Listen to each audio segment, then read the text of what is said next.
इस कार्यक्रम के प्रायोजक कृषि एवं किसान कल्याण मंत्रालय एवं कृषि सहकारिता एवं किसान कल्याण विभाग।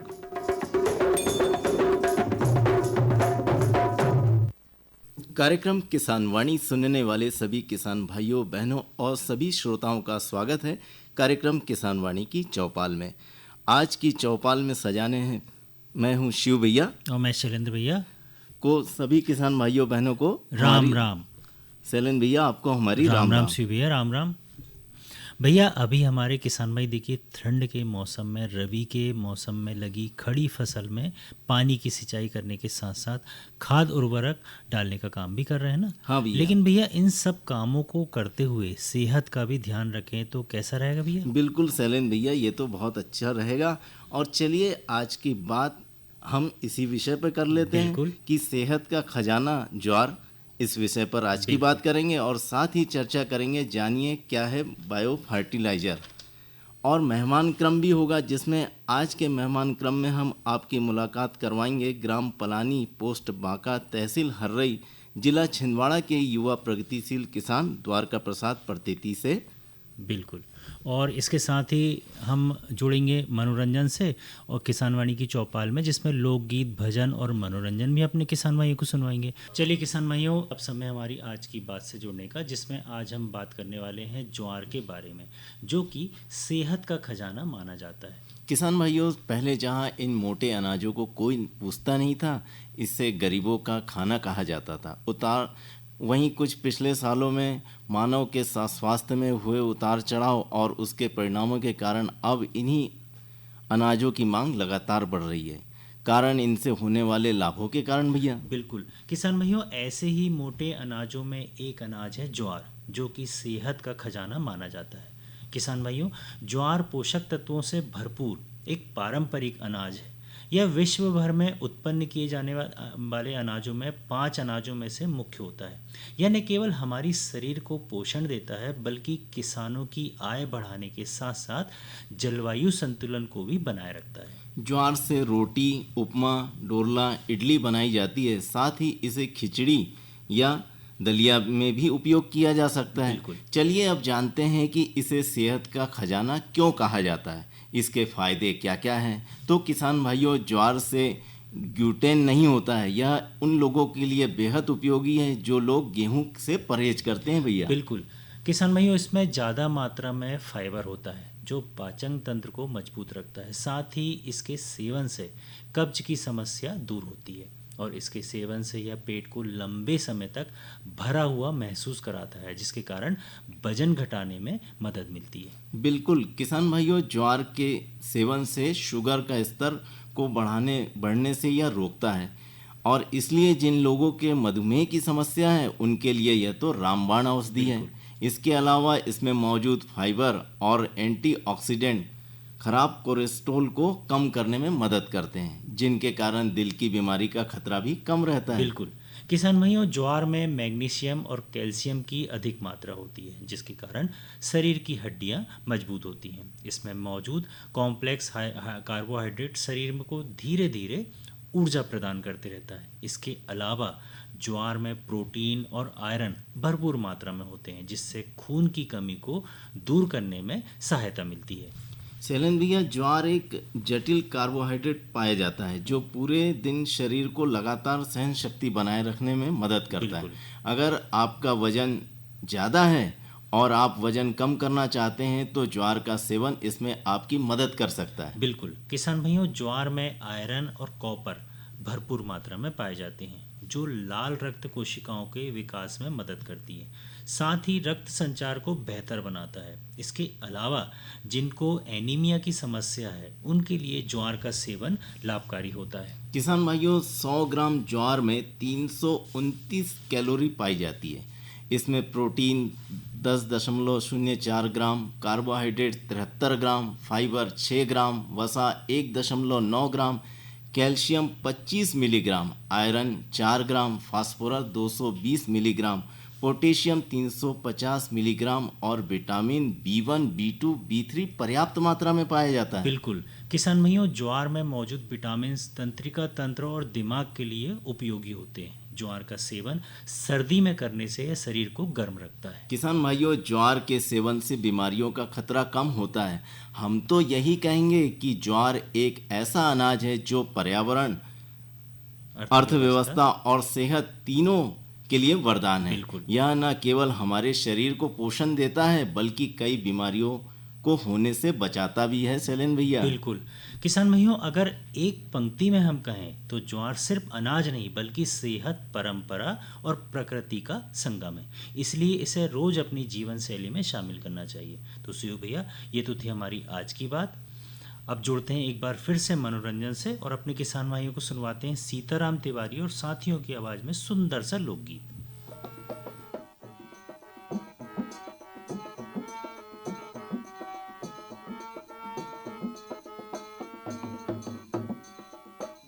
छाजन काटो गेल के पंथी बिलम न पे, तेरे छाजन काटो गेल के पंथी बिलम न पे।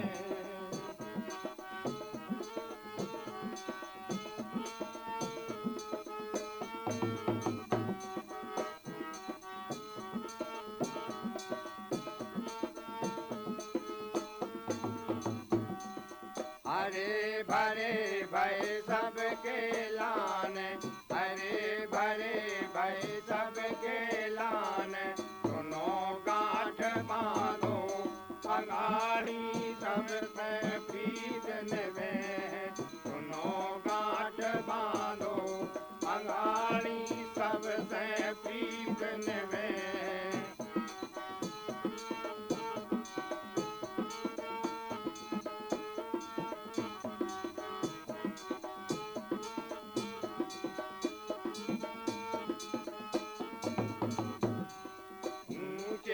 उठे तुम्हें सुख देवे, ऊंचे उठे तुम्हें सुख देवे, भले देख राखो विपत में बड़ो आसरो दे, भले देख राखो विपत में बड़ो आसरो दे।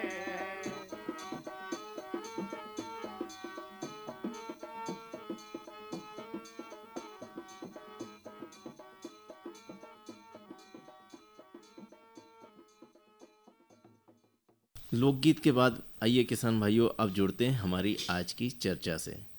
और चर्चा का विषय है बायो फर्टिलाइजर अनाज। इस विषय पर हम चर्चा कर लेते हैं सेलेन भैया। बिल्कुल।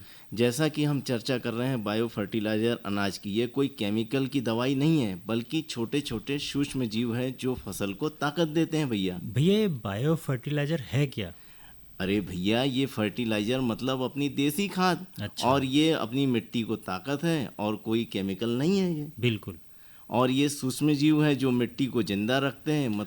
मतलब ये हुआ भैया कि अपनी ज़मीन को जिंदा रखते हैं और अनाज को ताकत देते हैं। जैसे बैक्टीरियल, फंगल, नीलहरित शैवाल, ये सब अपने काम के जीव होते हैं और ये मिट्टी में जाके नाइट्रोजन, फास्फोरस, पोटास और यूं कहें कि एनपीके को घोल देते हैं, जिससे पौधा फटाफट जिनको खा लेता है ना। हाँ सेलेन भैया, और अपन जैसे भाजी रोटी खाते हैं ना, बिल्कुल बिल्कुल वैसे। और ये खेत की मिट्टी की उर्वरा शक्ति को भी बढ़ाता है। और केमिकल खाद से तो जमीन बंजर होने लगती है। बिल्कुल। और बायो फर्टिलाइजर में तो भैया ज़मीन को उपजाऊ बनाता है। इससे अपना भोजन कहें या गल्ला बहुत अच्छा होता है और इसमें लागत भी कम लगती है। बिल्कुल भैया, ये ऐसे सूक्ष्म जीव हैं भैया जिनको अपन बीज के साथ ही बोते हैं। जो नाइट्रोजन है वो फसल को पकड़कर खाने लायक बनाते हैं।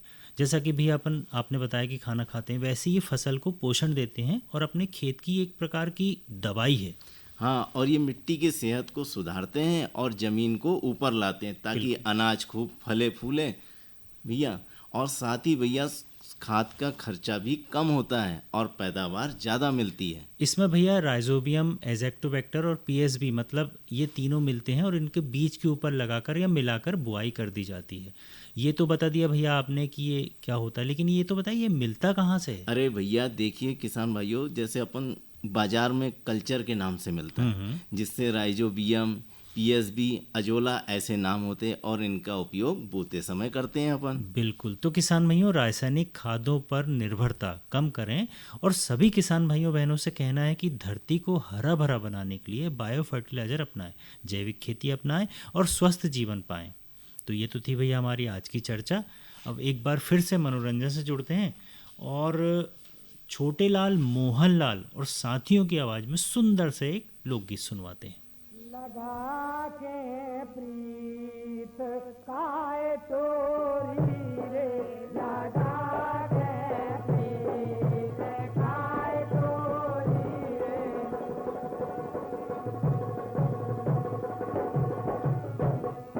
लगा के प्रीत काय तोरी रे, लगा के प्रीत काय तोरी रे, लगा के प्रीत काय तोरी रे, लगा के प्रीत काय तोरी रे, लगा के प्रीत काय तोरी रे,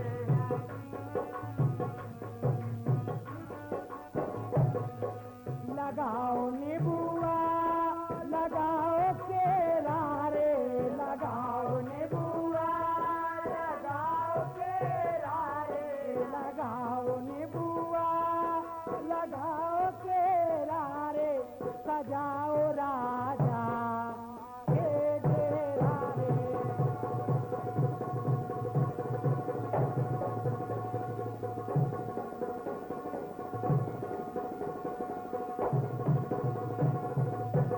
लगा के प्रीत काय तोरी रे, लगा के प्रीत काय तोरी रे,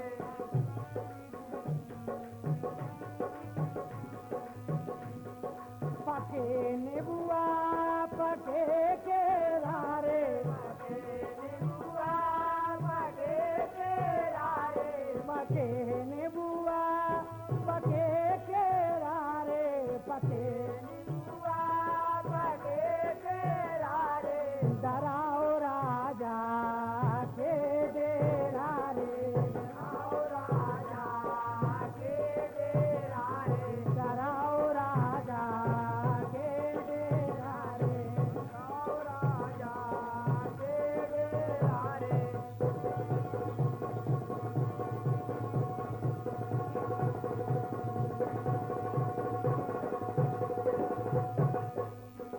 ओ लगा के प्रीत काय तोरी रे, लगा के प्रीत काय तोरी रे, लगा के प्रीत काय तोरी रे, लगा के प्रीत काय तोरी रे, लगा के प्रीत काय तोरी रे, लगा के प्रीत काय तोरी रे, लगा के प्रीत काय तोरी रे।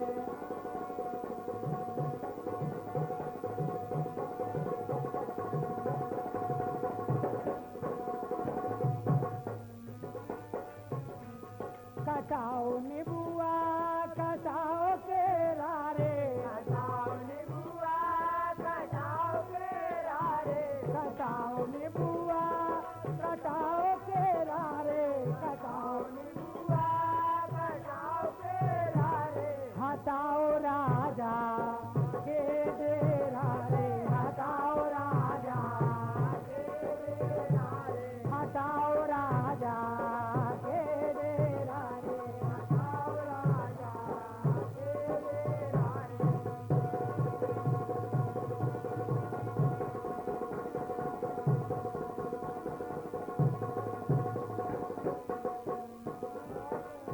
प्रीत काय तोरी रे, लगा के प्रीत काय तोरी रे, लगा के प्रीत काय तोरी रे, लगा के प्रीत काय तोरी रे, लगा के प्रीत काय तोरी रे, लगा के प्रीत काय तोरी रे, लगा के प्रीत काय तोरी रे, लगा के प्रीत काय तोरी रे, लगा के प्रीत काय तोरी रे, लगा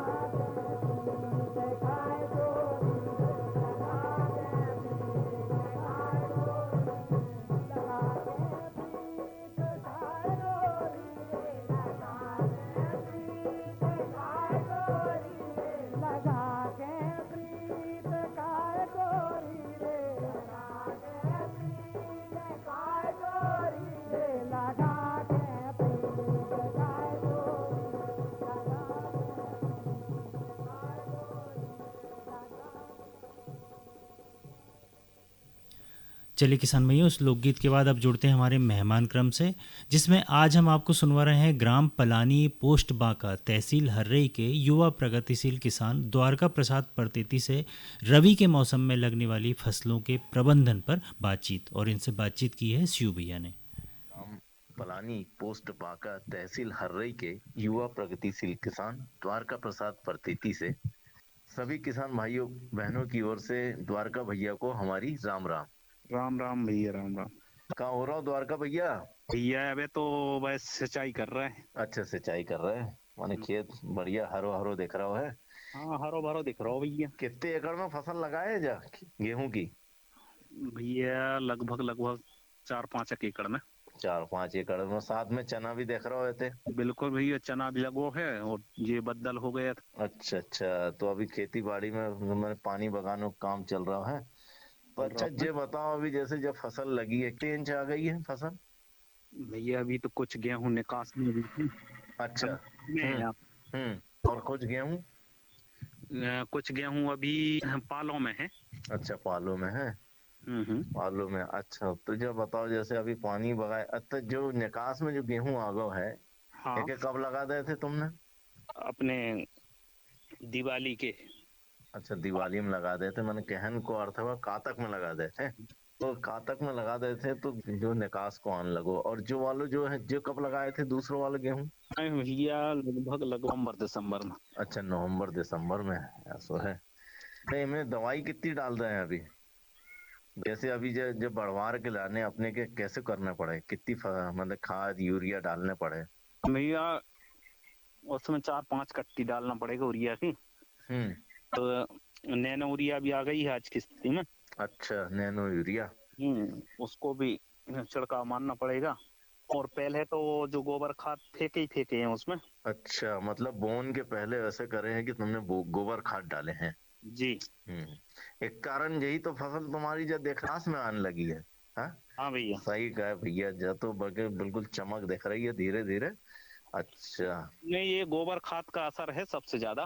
अच्छा, गोबर खाद का असर, सही कहे थे। गोबर खाद में मतलब बिल्कुल सही है, फसल तो हुआ, माटी भी इतनी अच्छी होता है। हाँ भैया, भलाई हल्की माटी है हम्म। और लाल माटी है। अच्छा, लाल माटी। और लाल माटी के लिए जब तक गोबर नहीं फेंकेंगे तब तक उसमें फसल अच्छी नहीं दिखेगी। अच्छा, ऐसा है। और जो चना चना के लाने कैसे कर रहे हैं कि चना मतलब चना ये की बढ़वार अच्छी हो जाए? अभी चना तो देख रहा हो बदल भी बहुत तो कह रहे तुम, तो के हाँ लाने कैसे बचाव करे हैं? भैया, उसमें वही है कि भाई कुछ नीम की पत्ती है, कुछ ऐसी 2-4 पत्तियां हैं जिसको अगर कहा जाता सड़ाया जाता है हम्म। और उसकी छिड़काव करते हैं। नहीं, अगर उससे राहत मिल जाएगी तो ठीक है, नहीं है तो फिर केमिकल का उपयोग करना पड़ेगा। अच्छा, केमिकल का उपयोग करना पड़े। तो जो चना कितना आ गया है अभी?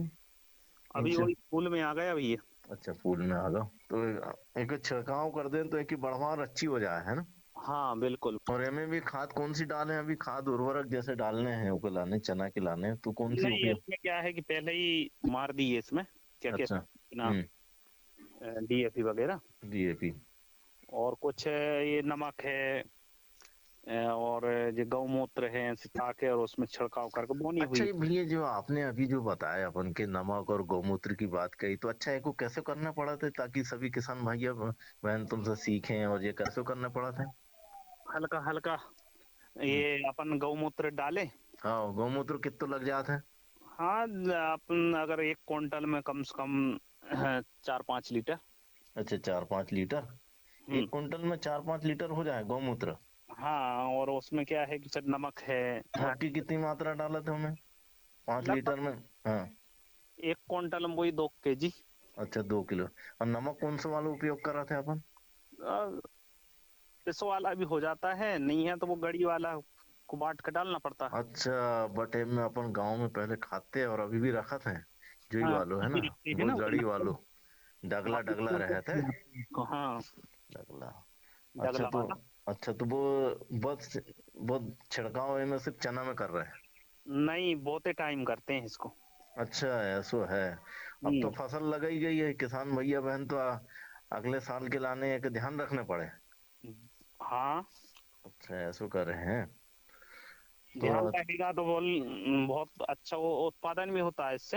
अच्छा अच्छा, उत्पादन भी अच्छा हो। और ऐसा देखा था कि चना भी अच्छा दिख रहा है, गेहूं। अच्छा, गेहूं के और पानी कितने दिन पड़े? अभी जो निकास में है भैया वो लगभग लगभग अपन को 3-4 पानी देना पड़ेगा, 3 पानी तो फिर भी देना पड़ेगा। अच्छा, 3 पानी और लग जाए। हम्म, मतलब लगभग अभी कितना पानी होगा? अभी ये चौथी पानी चल रही है। अच्छा, चौथी 3 और दिन, हाँ, 7 पानी में तुम्हारी फसल पूरी बिल्कुल बिल्कुल बिल्कुल बिल्कुल। बिल्कुल तैयार हो जाए। और हाँ। दिखा भी रही है चकाचक, एक तरफ निकास, दूसरी तरफ ये। मतलब हम्म, अच्छा, जब बताओ भैया, जब तो हमें समझ में आ गई तुम्हारी बात।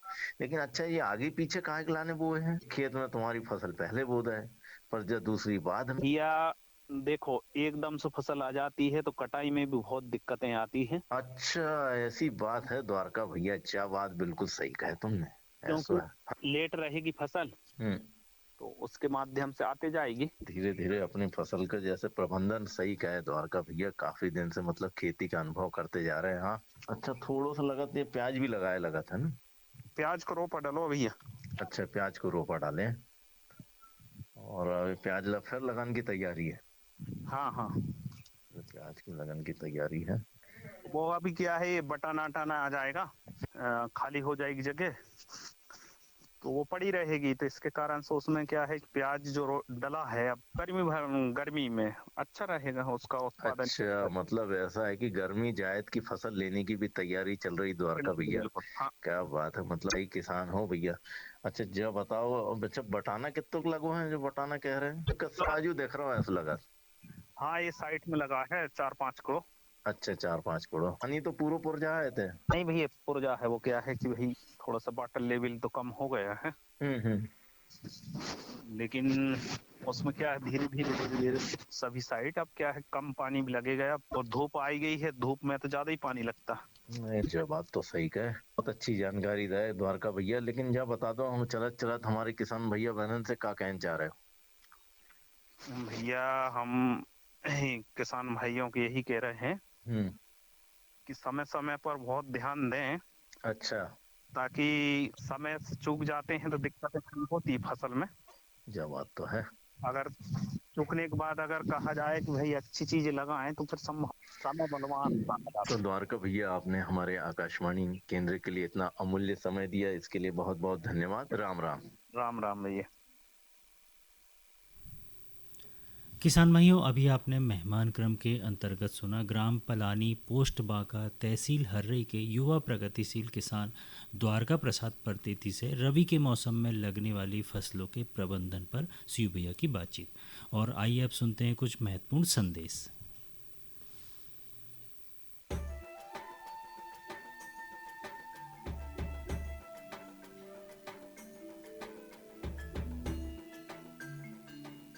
ये जो हरे भरे पेड़ और उन पर लगे गुच्छेदार फल दिखाई दे रहे हैं, ये वास्तव में हमारे किसान भाइयों के आर्थिक और सामाजिक जीवन में सुख समृद्धि के रंग भरने की क्षमता रखते हैं। ऑयल पाम की खेती से किसान सामान्य फसलों की तुलना में कम लागत एवं मेहनत से अधिक आय प्राप्त कर सकते हैं। इसके माध्यम से किसान खाद्य तेलों का उत्पादन बढ़ाकर देश के विकास में अपनी भागीदारी सुनिश्चित कर सकते हैं। लेकिन ये सब कैसे संभव है, आज इसी के बारे में बताएंगे अपने किसानों को। ऑयल पाम एक बहुमुखी तेल है जिसके कई अलग अलग गुण और कार्य हैं जो इसे बेहद उपयोगी और व्यापक रूप से इस्तेमाल किया जाने वाला बनाते हैं।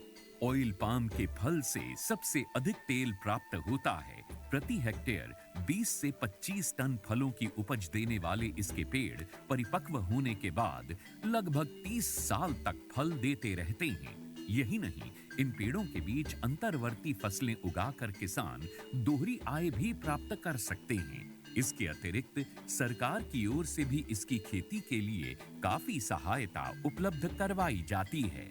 भारत सरकार की ओर से 2021-22 में खाद्य तेलों पर राष्ट्रीय खाद्य तेल मिशन, तेल palm national mission on edible oils, oil palm NMEO-OP की शुरुआत की गई। इसके अंतर्गत किसानों को ऑयल पाम की पौध सामग्री, अंतर्वर्ती खेती एवं रखरखाव, ड्रिप सिंचाई, डीजल, बिजली, सोलर पंप सेट, बोरवेल, फल कटाई उपकरणों एवं पुराने पौधों की पुनः रोपाई के लिए सब्सिडी प्रदान की जाती है। इस मिशन के अंतर्गत किसानों को 1 से 5 लाख तक की राशि प्रति हेक्टेयर की वित्तीय सहायता उपलब्ध कराई जाती है। सरकार द्वारा ऑयल पाम की पौध सामग्री के लिए 20 से 29 हज़ार रुपये प्रति हेक्टेयर की सहायता मिलती है। इसके अलावा भी सरकार पहले 4 साल तक 42,000 रुपये प्रति हेक्टेयर की सहायता अंतर्वर्ती फसल एवं रखरखाव के लिए भी मुहैया कराती है। इस मिशन के अंतर्गत ड्रिप सिंचाई के लिए 30,000 रुपये प्रति हेक्टेयर की सहायता अतिरिक्त दिया जाता है। साथ ही किसानों के लिए फसल कटाई मशीन और ट्रैक्टर ट्रॉली की खरीद के लिए भी सहायता का प्रावधान है। कुछ किसानों के मन में ये शंका है कि ऑयल पाम के पेड़ों की सिंचाई के लिए अधिक मात्रा में पानी की आवश्यकता होती है। ये पर्यावरण के लिए ठीक नहीं है। कुछ ये भी कहते हैं कि ये धरती के उपजाऊपन के लिए भी हानिकारक हैं। किंतु जिन किसानों को ऑयल पाम की खेती से आज लाखों रुपए की वार्षिक आय प्राप्त हो रही है, उनका कहना है कि ये सारे संचय निराधार हैं। ऑयल पाम का खेती में धान और गन्ने से कम पानी लगता है। इसमें गवर्नमेंट का तरफ से ड्रिप सिंचाई के लिए पैसा भी दिया जाता है। मैंने 2015-16 से ऑयल पाम की खेती की है और इससे पर्यावरण को कुछ नुकसान है ही नहीं। और इनका जो पेड़ पौधा होता है, इनसे हम मल्चिंग भी यूज करते हैं और इनका यूज से हम काफ़ी सारा ज़मीन में नमी लेते हैं। और इनके अंदर इंटरक्रॉप जो है, जो कपास वगैरह लगाते हैं, तो हम डबल गुण आय लेते हैं और अच्छा रहता है। ऑयल पाम की खेती के लिए मुझे सरकार ने पौधे सीडलिंग देते हैं। वो जब बड़ा हो जाता है, जो फल जो देता है, हर महीने सरकार उसी फल खरीदने के लिए एक रेट बना के देते हैं। वही रेट पे कंपनी खरीद लेते हैं। मैं काट के इकट्ठा कर देता हूँ, कंपनी उठा के लिए जाते हैं। ऑयल पाम के लिए सरकार उत्पादों की तत्काल खरीद करती है। साथ ही सरकार एक वायबिलिटी मूल्य भी घोषित करती है, ताकि यदि भाव अचानक गिर जाए तो उस अंतर का भुगतान सरकार किसानों को करती है। सच तो ये है कि ऑयल पाम की खेती हमारे किसानों को और अधिक समृद्ध और ग्रामीण अर्थव्यवस्था को और अधिक सशक्त बना रही है। आप भी इसकी खेती और सरकारी सहायता का लाभ उठाएं और अपनी आर्थिक स्थिति को बेहतर बनाएं।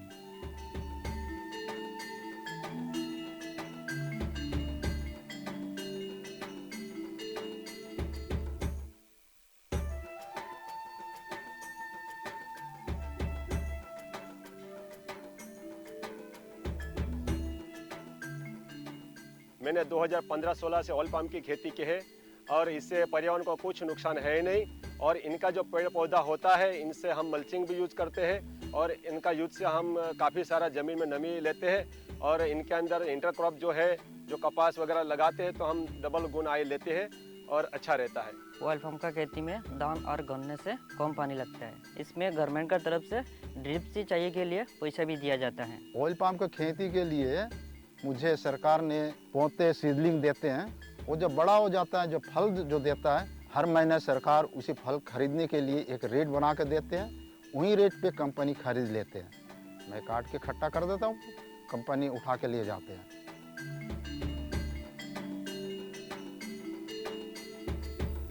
तो सीयू भैया, हाँ, हमने आज की बात भी कर ली, आज की चर्चा भी कर ली, मेहमान क्रम भी अपने किसान भाइयों को सुनवा दिया और सुंदर सुंदर लोकगीत लोक वचन भी सुनवा दिए। बिल्कुल भैया। अब देखिए, घड़ी की सुई इशारा कर रही है कि अपने किसान भाइयों से विदा लेने का समय आ गया है ना। तो मैं शैलेंद्र भैया, मैं शिव भैया कहते हैं राम राम, जय जवान जय किसान।